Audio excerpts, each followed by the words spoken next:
और direct stage पे बुलाया गया हूँ, क्योंकि बहुत ज्यादा फोन आ रहा था।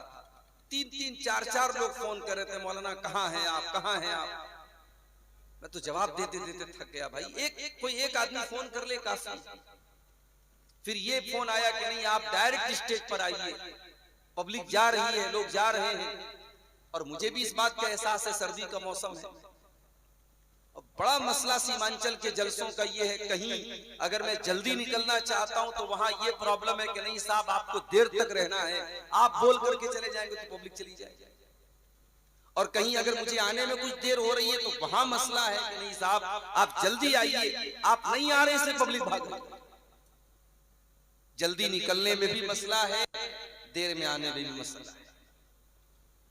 लेकिन बहरहाल आपके बहुत करीब में अभी एक प्रोग्राम में मेरा नाम था।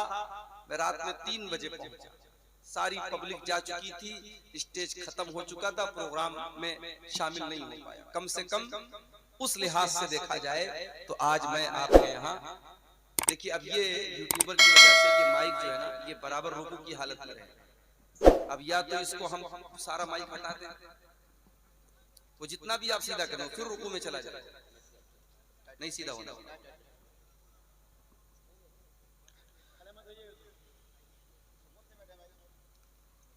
मेरे भाइयों,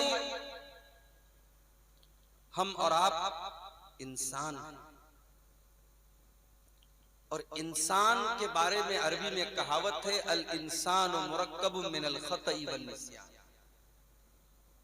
इंसान गलती और भूल चूक से बना है। इंसान है तो गलती करेगा। अल्लाह ने हमें इंसान बनाया, फरिश्ता नहीं बनाया। फरिश्ते गलती नहीं करते, फरिश्ते गुनाह नहीं करते, फरिश्ते मासूम होते हैं। फरिश्तों के बारे में अल्लाह ने कुरान में फरमाया, वयफ़अलूना मा युअमरून।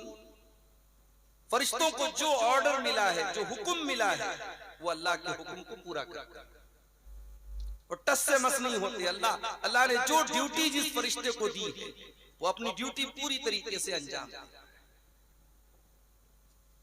कुछ फरिश्ते ऐसे हैं जो हमारी एक्टिविटी को रिकॉर्ड कर रहे हैं, उनका नाम तो नहीं पता, अल्लाह ने उनको किरामन कातिबीन कहा।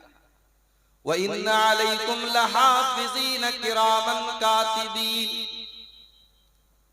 यअलमूना मा तफ़अलून। हमने तुम्हारे ऊपर ऐसे फरिश्तों को मुकर्रर कर दिया है जो किरामन कातिबीन है, बड़े इज्जत वाले, बड़े मुअज़्ज़ज़ हैं, लिखने वाले हैं। यअलमूना मा तफ़अलून, तुम जो कुछ भी करते हो मेरे फरिश्तों को मालूम होता है। अभी कहीं की न्यूज है, किसी स्कूल की शायद न्यूज थी कि वहां बाथरूम के अंदर जो बल्ब होता है, बल्ब के होल्डर में कैमरा लगा हुआ।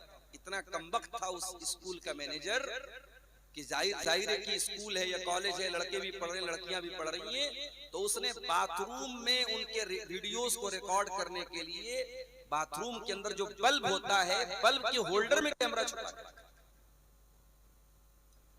आज के जमाने में हम किसी होटल में, किसी कमरे में, किसी कहीं पर भी सेफ नहीं है, महफूज नहीं है, कहां रिकॉर्डिंग हो रही है हम नहीं कह सकते। लेकिन आप सोचिए, इंसान का बनाया हुआ जो रिकॉर्डिंग सिस्टम है वो कभी ना कभी तो फेल होता होगा, कभी ना कभी तो मशीन खराब हो जाती है, कभी लाइट कट हो जाती है, कभी कैमरा नहीं काम करता है।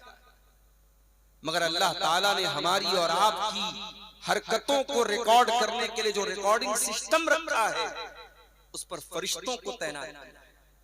और फरिश्ते 24/7 काम करते हैं। फरिश्ते कभी थकते नहीं हैं, फरिश्ते कभी आराम नहीं करते हैं। हमारी एक एक एक्टिविटी को फरिश्ते नोट कर रहे हैं।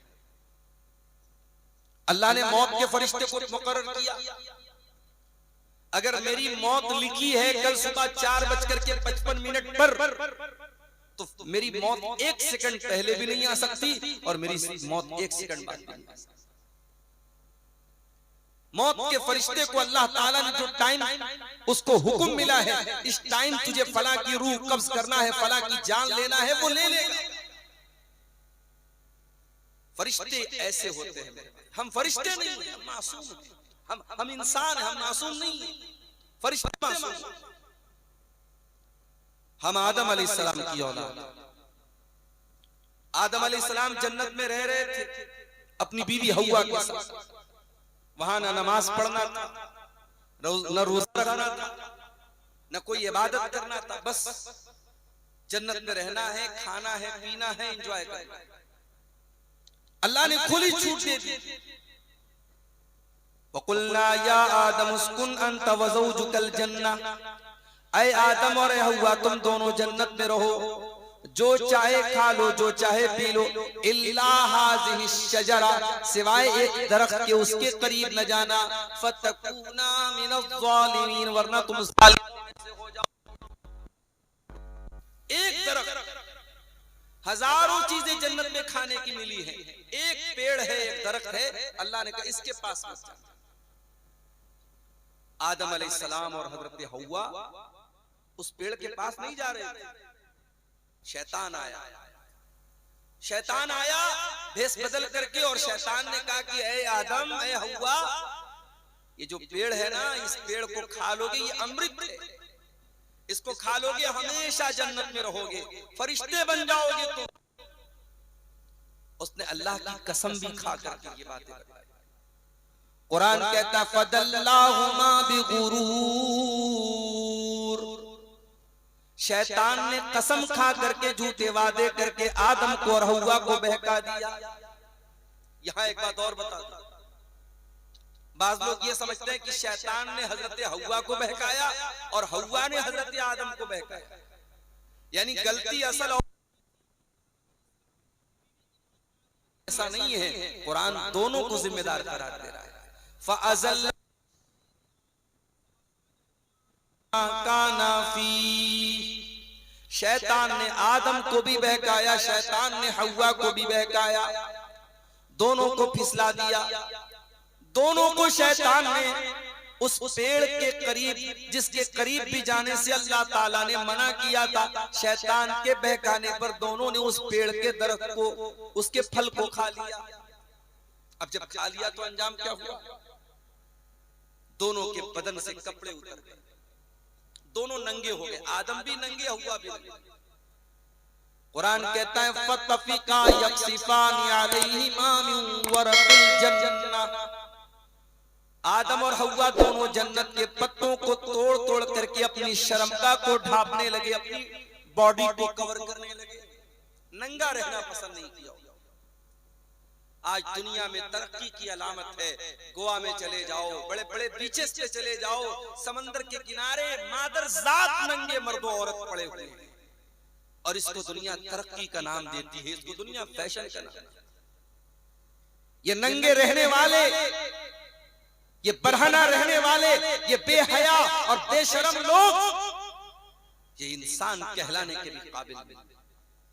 इंसान की फितरत ये कहती है, इंसान का नेचर ये कहता है, इंसान का स्वभाव ये कहता है कि नहीं, अल्लाह के ऊपर कोई ना कोई चीज पर्दे के तौर पर होनी चाहिए। भाई मर्द भी सबके सामने नंगा, औरत को तो छोड़ दीजिए, मर्द भी सबके सामने नंगा। अगर कोई मर्द सबके सामने नंगा रहता है तो दो ही बातें हो सकती हैं, या तो वो पागल है या इंसान नहीं है। पागल है, क्रैक माइंड का है, दिमाग खराब है, तभी वो नंगा रहेगा, वरना मर्द भी कम से कम अंडरवियर में तो दूसरों के सामने कम से कम अंडरवियर में